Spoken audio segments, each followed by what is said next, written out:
एक समय की बात है, एक गांव में सफेद साड़ी वाली चुड़ैल का आतंक था। चुड़ैल रात भर गांव में घूमती और गांव का जो भी आदमी उसे दिखाई देता उसे वो घायल कर देती। अरे कोई तो बचाओ, मर गया रे। एक रात हरिया अपने खेत से अपने घर लौट रहा था कि तभी अचानक उसके सामने चुड़ैल आ जाती है। अरे बाप रे, ये चुड़ैल कहाँ से आ गई? आज तो मैं गया काम से।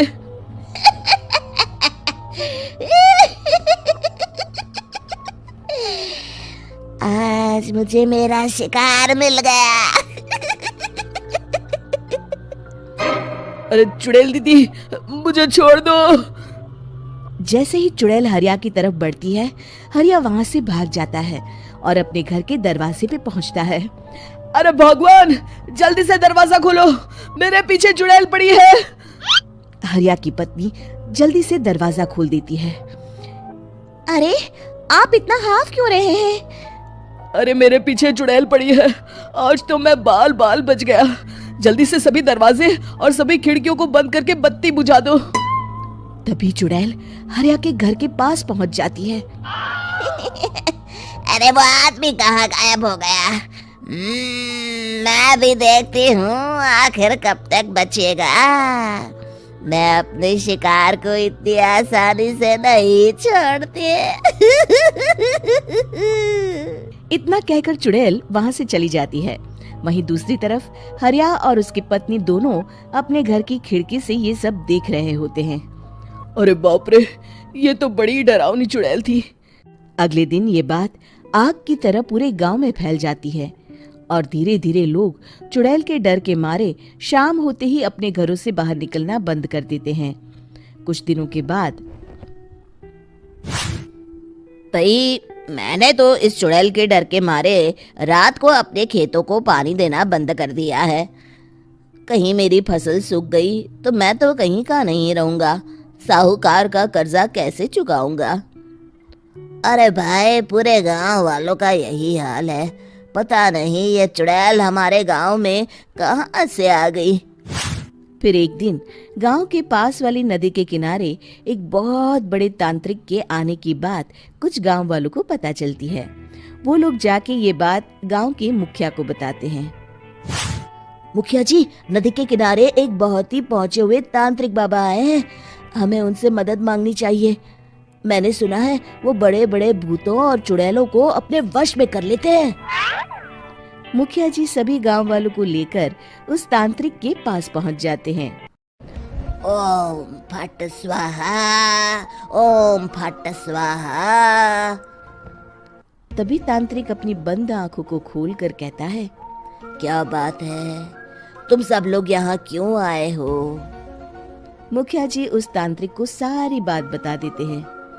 अच्छा, तो ये बात है। और तांत्रिक अपनी आंखों को बंद कर लेता है। मैं देख रहा हूँ तुम्हारे पूर्वजों ने बहुत पाप किए थे, जिससे ये गांव अब श्रापित हो चुका है। उसी के फल स्वरूप तुम्हारे गांव में चुड़ैल आई है। ये चुड़ैल बहुत खतरनाक है, ये किसी को नहीं छोड़ेगी। हे भगवान, मर गए रे, अब क्या होगा? तभी गांव के मुखिया जी कहते हैं, बाबा, इस चुड़ैल से हम सबको बचा लीजिए। कोई तो उपाय होगा। इसका सिर्फ एक ही उपाय है। सभी गांव वालों को बारी बारी हर दिन अपनी आधी फसल उस पहाड़ी के ऊपर बनी काली गुफा में छोड़ के आनी होगी। तभी उस चुड़ैल की भूख मिटेगी और श्राप का प्रभाव खत्म हो जाएगा और तुम सब जिंदा बच जाओगे। सभी गांव वाले उस तांत्रिक की बात को मान लेते हैं और वहां से चले जाते हैं। फिर अगले दिन से रोज उस गांव के लोग बारी बारी से अपनी आधी फसल उस काली गुफा के पास जाकर रखाते। कुछ दिनों बाद हरिया की बारी आती है। बाप रे, आज तो मेरी बारी है उस काली गुफा में जाने की। क्या करूं? वो तो बड़ी खतरनाक चुड़ैल है। मेरे तो हाथ पैर कांप रहे हैं। फिर हरिया डरते डरते अनाज की बोरियां अपनी बैलगाड़ी में लाद देता है। तभी हरिया की पत्नी उससे कहती है, देखो जी, संभल के जाना और किसी भी हालत में शाम होने से पहले वापस आ जाना। उस चुड़ैल का कोई भरोसा नहीं है जी। हरिया बैलगाड़ी में बैठते हुए कहता है, भगवान, मैं क्या वापस आऊंगा? लगता है अब तो मेरी खबर ही आएगी। इतना कहकर हरिया वहां से चला जाता है। रास्ते में जंगल से गुजरते हुए हरिया की बैलगाड़ी का एक चक्का बड़े गड्ढे में फंस जाता है। हे भगवान, अब ये क्या मुसीबत है? हरिया नीचे उतर के पूरी ताकत से अपनी बैलगाड़ी को गड्ढे से निकालने की कोशिश करता है।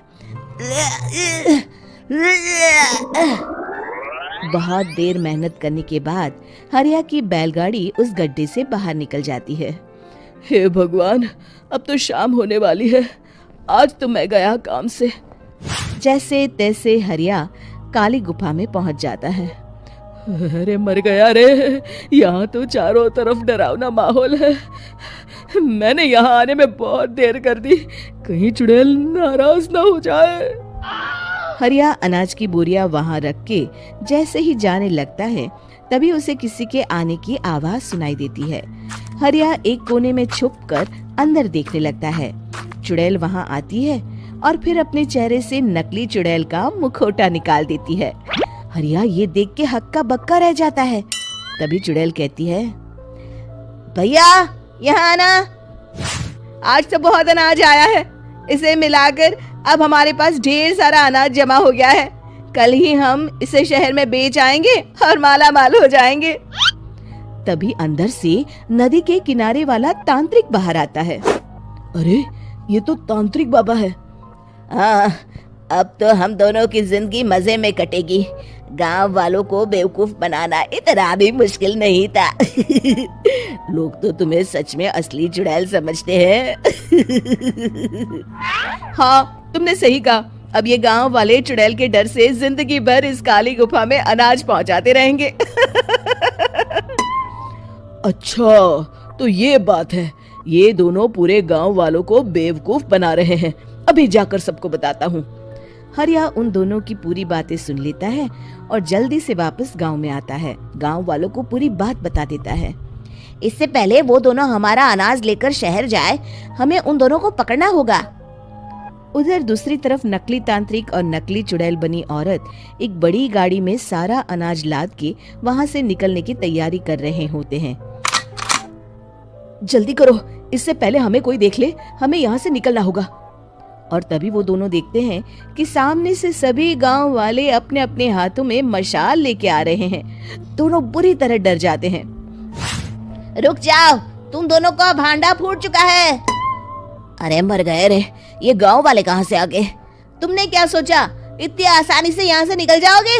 ये अनाज हमने अपने खून पसीने से दिन रात खेतों में मेहनत करके उगाया है। दोनों मुखिया जी के पैरों में गिर जाते हैं।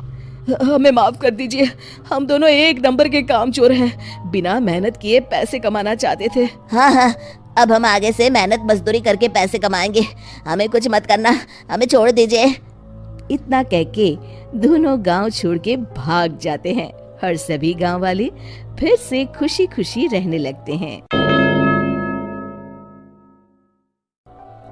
शिक्षा तभी तो कहते हैं कि किसी भी समस्या का समाधान केवल सूझबूझ से ही करना चाहिए और कभी हिम्मत नहीं हारनी चाहिए। दोस्तों, हमें उम्मीद है कि आपको हमारी ये कहानी पसंद आई होगी। कृपया हमारे चैनल को सब्सक्राइब करें और सभी अपडेट्स के लिए बेल आइकन जरूर दबाएं। और हाँ, वीडियो लाइक और शेयर करना मत भूलिएगा। Bye bye.